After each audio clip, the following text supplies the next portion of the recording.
printemps, Héloïse, eh bien, sa tâche, ce sera de nous faire découvrir tout simplement l'atelier des chimères à Fleury-les-Aubrais, c'est dans le Loiret. Et pour commencer, vous êtes au cœur de la nature parce que c'est vrai que les chimères, on aime bien les voir dans les bois. Et oui, bonjour Jérémy, bonjour à tous. J'ai choisi une petite ambiance forestière pour ce matin parce qu'il y a un petit brin de soleil qui vient nous réchauffer, ça fait du bien. Et aussi parce que c'est tout à fait cohérent avec l'univers de Mélanie que je vais vous faire découvrir aujourd'hui. Mélanie, c'est elle qui est à la tête de l'atelier des chimères. C'est elle qui est fascinée depuis toute petite par les fées, par les elfes, par tout cet univers féerique, fantastique.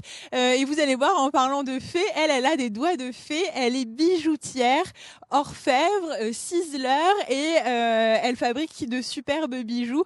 Elle fabrique aussi des planches décoratives, vous allez voir, je vais vous montrer tout ça, on va aller la voir travailler dans son atelier et je précise aussi que j'ai choisi de venir la voir aujourd'hui. Pourquoi ? Parce que cette semaine, on fête l'artisanat un petit peu partout en France et que elle, vous allez voir, c'est un superbe métier qu'elle exerce au quotidien. Elle a vraiment des doigts en or, vous allez le voir, comme beaucoup d'artisans en France et vous savez que j'adore, moi, aller leur rendre visite régulièrement. Donc à tout de suite, on va aller se mettre justement au chaud dans son atelier. Merci Héloïse, à tout de suite. Notre fée météo dans le Loiret, à l'atelier des chimères. Et le moins que l'on puisse dire, Héloïse, c'est que vous nous proposez donc une ambiance fantastique ce matin. Oui, on va vous montrer surtout tout le travail qu'elle réalise. On va vous montrer plein de créations. Alors, je crois que tout à l'heure, j'ai dit qu'elle était bijoutière. C'est pas du tout le bon mot. Elle est joaillère, joaillier. Ça se féminise d'ailleurs, ce mot-là, Mélanie ? Oui, joaillière, sans problème, ça peut se dire, voilà. Pas de souci. Bon, en tout cas, je l'ai dit, elle a un talent fou. Et justement, on a décidé de s'installer ici avant de vous montrer son travail et de la voir travailler justement. On voulait vous montrer déjà cette pièce-là qui, en fait, est très représentative à la fois de votre talent et de votre univers aussi. Tout à fait. Ça, c'est votre pièce de diplôme, c'est ça ? C'est ça, c'est ma pièce de diplôme. En fait, j'ai passé un diplôme des métiers d'art de ciselure à l'école Boulle. Donc, la ciselure, c'est une technique du domaine de l'orfèvrerie. Ouais. Voilà, donc j'avais réalisé cette pièce. On avait une année pour réaliser une pièce chef-d'œuvre sur un thème donné. Le chef-d'œuvre, je crois que c'est vraiment le bon mot. En tout cas, moi, quand je regarde, c'est l'impression que ça me fait. Et du coup, ça a représenté des heures, des centaines d'heures de travail, j'imagine. Oui, à peu près 380 heures de travail. Ouais, c'est colossal. Et du coup, là-dedans, ben voilà, on les voit, il y a ces petites fées qui dépassent un petit peu partout, ces personnages un peu étranges. Ça aussi, c'est vous, en fait. Tout à fait. Je suis passionnée par les cultures de l'imaginaire, donc tous les univers oniriques, que ce soit le fantastique, la science-fiction, l'histoire, l'époque médiévale, antique, voilà, tous ces univers-là un peu croisés. Je travaille dans cette sphère-là, on va dire, mais je réalise vraiment de tout. Ça va aller des pièces beaucoup plus classiques jusqu'aux pièces les plus fantasmagoriques. En tout cas, là, c'est un travail qui est absolument somptueux. C'est sur le thème de la forêt de Brocéliande, c'est ça ? C'est ça, tout à fait. C'est une pièce qui s'appelle l'Entremonde, donc l'antre avec un A, comme une antre. D'accord. Donc une sorte de passage entre notre monde et les autres. Donc on voit, il y a du travail sur le bois, il y a aussi évidemment du travail sur le métal, et ça, c'est vraiment votre spécialité à vous. Ça. Donc ça remonte quand même à l'époque où vous passez votre diplôme donc à l'école Boulle d'orfèvre ciseleur. C'est comme ça qu'on dit. C'est bien ça. Et ça remonte un petit peu parce que finalement, vous avez donc travaillé dans ce secteur-là. Et ensuite, vous vous êtes dit, je vais passer côté joaillerie, en fait. Tout à fait. J'ai eu un parcours un peu atypique. Ouais. Donc, mon diplôme, je l'ai passé en 2004. Après, j'ai travaillé dans une serrurerie d'art, donc chez Rémi Garnier, au boulevard de la Bastille, qui est une serrurerie d'art très prestigieuse. Vous avez fait, je crois, des serrures pour des châteaux type Versailles, Fontainebleau, etc. Oui, j'ai travaillé beaucoup sur le château de Versailles. Notamment, j'ai reciselé la boîtier de serrure de la garde-robe de Louis XVI. J'ai fait pas mal de choses pour Versailles, puisque c'était avec cette serrurerie d'art que le château travaillait. Ouais. Donc, j'ai restauré aussi des pièces de Versailles, du château de Fontainebleau et de beaucoup d'autres châteaux et hôtels particuliers également. Ça devait quand même être travail assez fascinant. J'imagine évidemment il faut une maîtrise technique folle, mais ça devait être vraiment super en fait. C'était passionnant de travailler sur des pièces aussi magnifiques, prestigieuses aussi, mais c'était aussi un peu stressant puisque il y a beaucoup de pièces anciennes, etc. Et ça m'a permis d'acquérir une certaine dextérité et certaines techniques que je maîtrisais pas forcément à la sortie de l'école.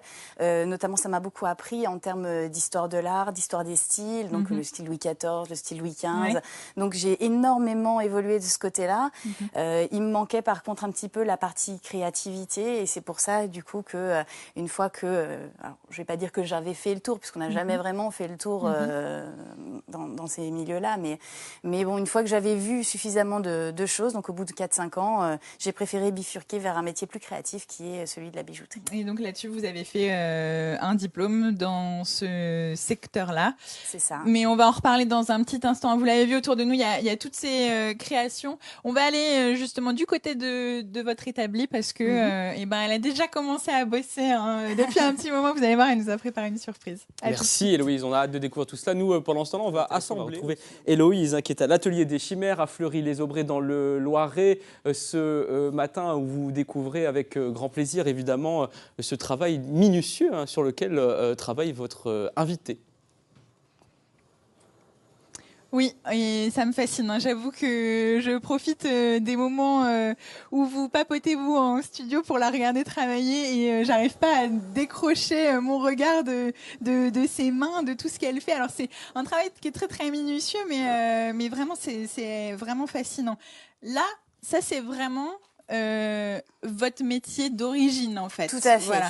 Que vous voulez pas abandonner, même si vous êtes passé à la joaillerie, ça reste quand même votre métier de cœur du départ quoi en fait.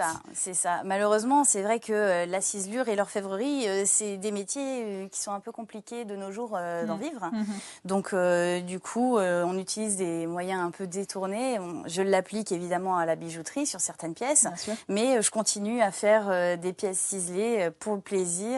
Là, notamment, c'était un projet de ciselure sur lequel je travaille par rapport à un projet Ulule que j'ai réalisé pour pouvoir aménager mon atelier. Du coup, j'avais fait plusieurs... Proposer aux gens qui participaient des cadeaux, en quelque sorte, c'est ça. Donc, c'était sur l'univers de la série Doctor Who et j'avais travaillé sur différents projets de bijoux, de pendentifs. Et notamment, j'avais un palier un peu next plus ultra avec la ciselure. Et donc la ciselure qui m'a été commandée du coup par un contributeur. D'accord. Et je suis en train de la réaliser. Donc faut s'y mettre, c'est ça. Exactement. Là il n'y a plus le choix, faut y aller quoi. C'est ça. Je vous ai vu donc travailler avec le chalumeau. En fait, pourquoi Enfin déjà expliquez-nous un petit peu parce que donc moi j'avais pas vu, mais donc il y a un bol en métal, il y a une sorte de du ciment ciseleur, c'est ça. Une sorte de cire, on va dire. On travaille toujours comme ça, c'est-à-dire qu'il faut, que ce soit rempli, que ce soit plein en dessous, c'est ça? Tout à fait. En fait, le bol, pourquoi? C'est pour pouvoir le tourner dans tous les sens, pour pouvoir travailler, pouvoir l'incliner. Ah oui, super. Donc ça permet vraiment d'avoir une vision globale de la pièce. Et cette pâte, en fait, donc c'est du ciment ciseleur. C'est un mélange de cire à cacheter et de divers produits, du goudron, du suif. Donc c'est un mélange un peu spécifique à notre métier, qui permet d'absorber les vibrations lorsqu'on va taper sur le métal et qui permet aussi de maintenir un certain équilibre entre dureté et souplesse, donc pour pouvoir enfoncer le métal, puisque la ciselure, contrairement à la gravure, c'est une technique qui consiste à déformer le métal et non pas à l'entailler. Donc mes outils ne sont pas coupants. C'est ça. Voilà, je ne retire pas de matière. D'accord, vous laissez la matière mais vous la déformez. C'est ça. Et c'est super que vous ayez dit ça, puisque c'était ma prochaine question. Du coup, vous m'avez précédé. Du coup, on va vous regarder travailler. Je crois que ça tape un petit peu, c'est ça? Ça tape un petit peu, Et alors, vous avez quand même tout un tas d'outils. Alors, je pense qu'on aura l'occasion d'y revenir. Mais donc, vous choisissez. Et outils maison, là aussi, en fait. Oui, puisque les outils de ciseleur n'existent pas dans le commerce. Donc, chaque ciseleur va fabriquer ses outils au fur et à mesure de ses besoins en fonction des tracés qu'il va avoir besoin de réaliser. Donc, courbes, droits, des maths différents pour faire des effets de matière différents, etc. D'accord. Mais je vous laisse nous montrer un petit peu comment ça se passe.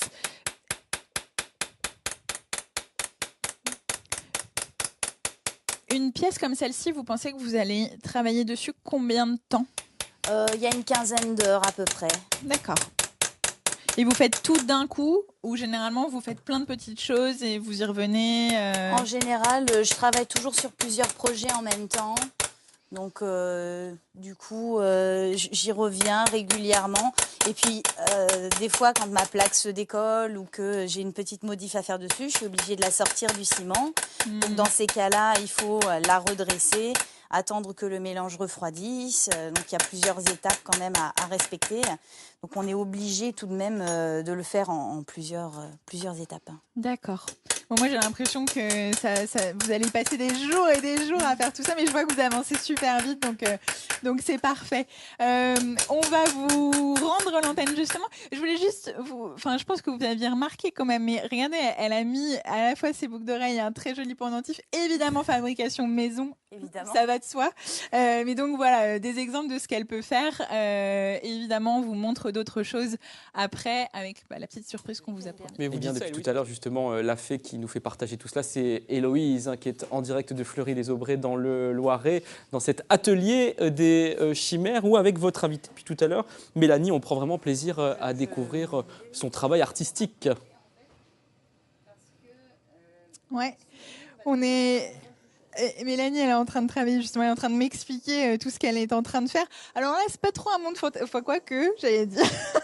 Là, elle est en train de nous faire un petit cadeau. Je peux prendre le petit dessin que vous avez fait ? Oui, bien sûr. Hop, je vais leur montrer quand même ce que vous êtes en train de nous fabriquer. Voilà, elle nous fait un petit pendentif maison. Voilà, un petit pendentif France 3. Et du coup, elle a démarré. Alors, il y a plein d'étapes en fait quand vous faites un bijou, Mélanie. Là, on est à l'étape de la soudure, mais qui est vraiment pas la dernière étape. Et ce que je disais, c'est qu'à chaque fois, vous maltraitez le métal vraiment.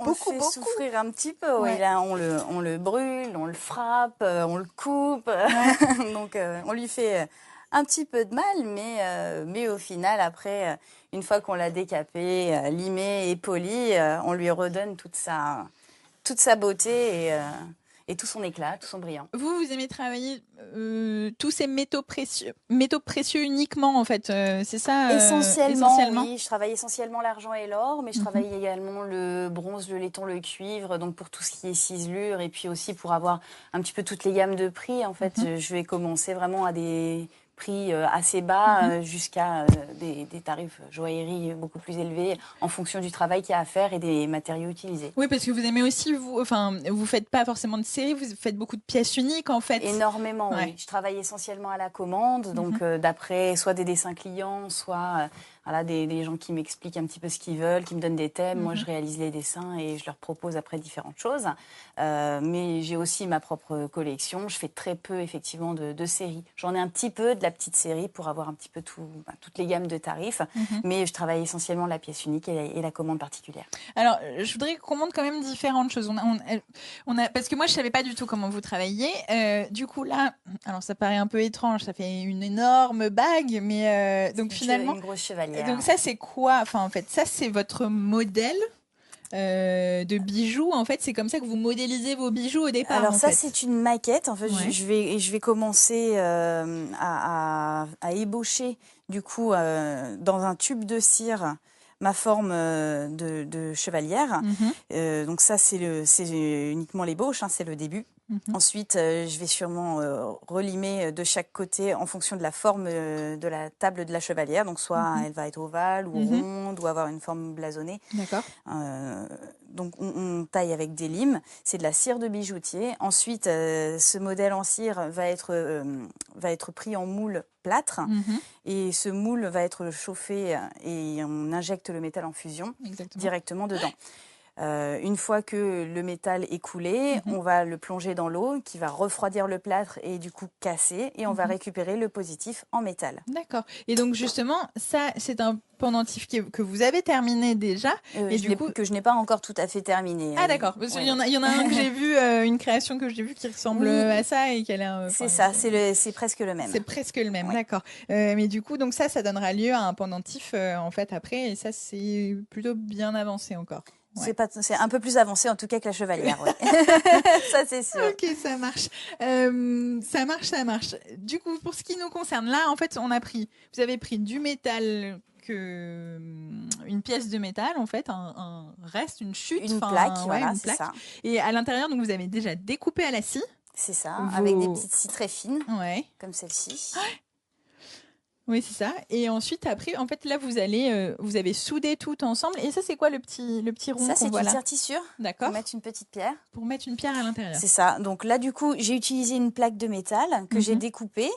J'ai découpé le 3 séparément. Ouais. Je suis venue avec un fil faire la bordure autour. Ouais. Alors pourquoi vous avez mis une bordure? Parce que je vais émailler du coup la partie entre le 3 et la bordure. D'accord. Donc je vais mettre un émail bleu du coup. Et donc ce petit cercle-là que je suis venue faire avec un petit morceau de fil que j'ai mis en rond et que j'ai soudé va servir à recevoir la pierre. D'accord. Petite topaze bleue. Donc là, il nous reste à émailler, c'est ça? À émailler, polir et sertir. Alors, comment on émaille? En fait, ça va se passer avec ça? Voilà, c'est ça, avec cette petite poudre, là, qu'on va venir remplir, du coup, toutes les zones qui vont être bleues. Ouais. Et ensuite, on va passer au four à émail pour faire fondre cette poudre qui, en fait, est du verre. Donc, ça va fondre et faire une surface de verre bien lisse. Ouais. Et du coup, après, on va le ressortir et on va polir donc ce bijou. Et on va venir sertir du coup la petite pierre qui va se positionner ici. D'accord, qui sera bleue elle aussi. Qui sera bleue elle aussi, évidemment. C'est bien, vous respectez même la charte. N'est-ce pas?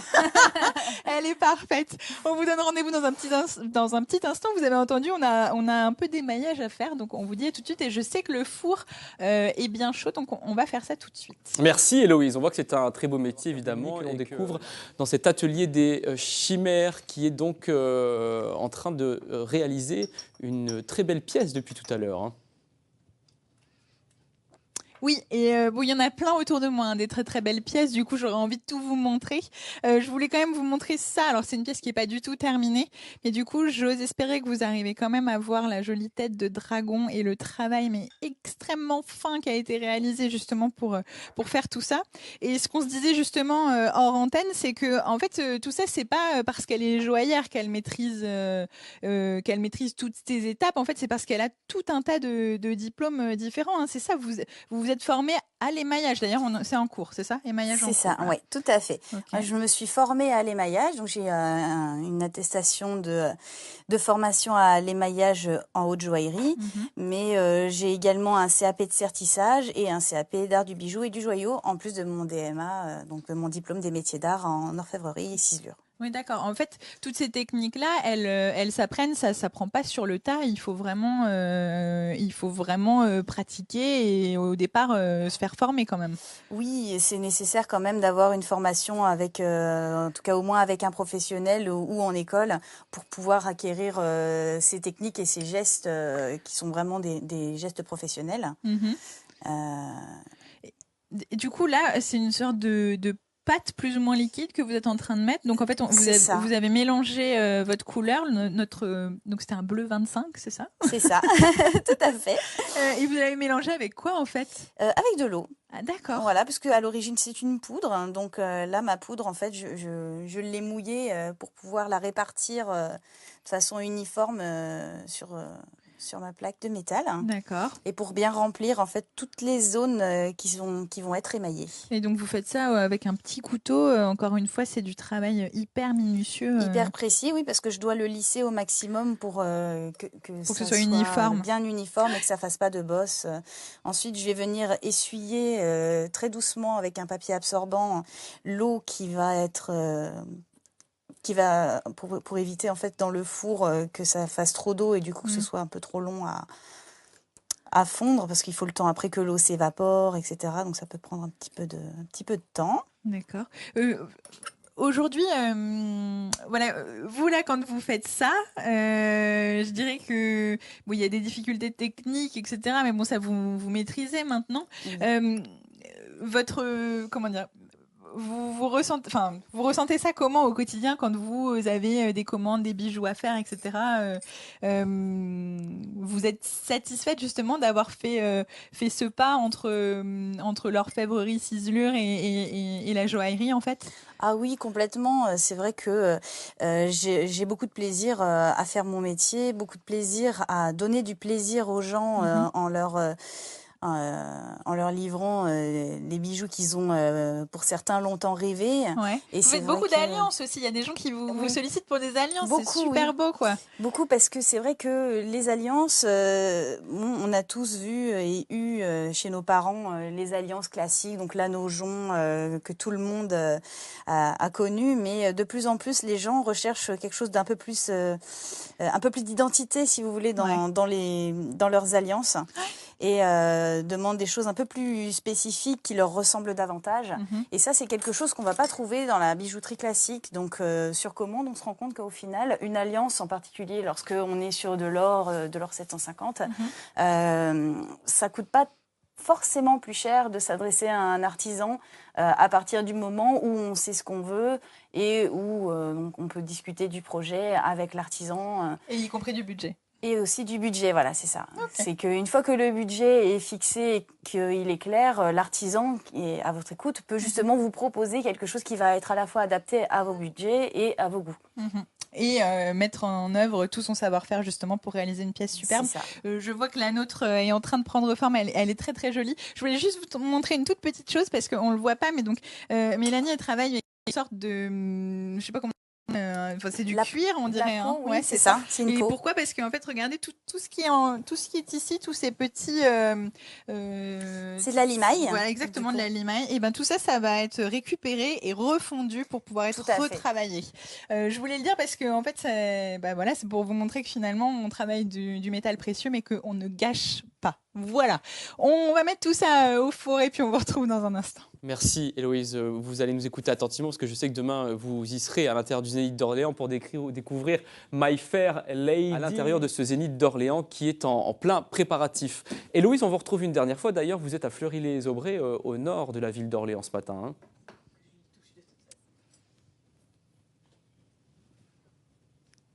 Vous ne m'entendez pas, Héloïse? Ouais, je ne vous entendais plus, c'est pour ça que j'ai eu un petit peu de mal à démarrer. Regardez, on vient de sortir notre pièce du four et je crois que ça va être bientôt le moment de sertir. Moi, ça va surtout être le moment de vous donner toutes les infos pour retrouver Mélanie. Alors Mélanie, elle fait plein de salons justement pour aller...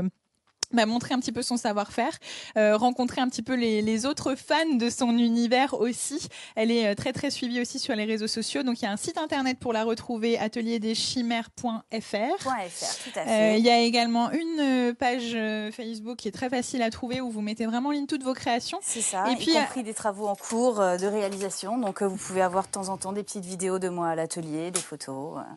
Voilà, et on vous retrouvera, alors pour ce qui est d'Orléans, on vous retrouvera au moment des fêtes de Jeanne d'Arc, au Campo Santo. Sur le Campo Santo. Sans aucun problème. Et puis pour ceux qui ont envie d'aller se balader un petit peu, début avril, 6-7 avril, c'est ça, vous êtes dans les Ardennes. Dans les Ardennes, tout à fait, à Festival L'Orée des Légendes. Voilà, et elle essaye effectivement d'aller dans tous ces festivals consacrés aux mêmes univers que ceux qui vous plaisent. On vous laisse finir de travailler, surtout je vous remercie infiniment de nous avoir accueillis. Je vous en prie, avec grand plaisir. Merci Héloïse, excellente journée sur France 3 Centre-Val de Loire et on se retrouve demain en direct.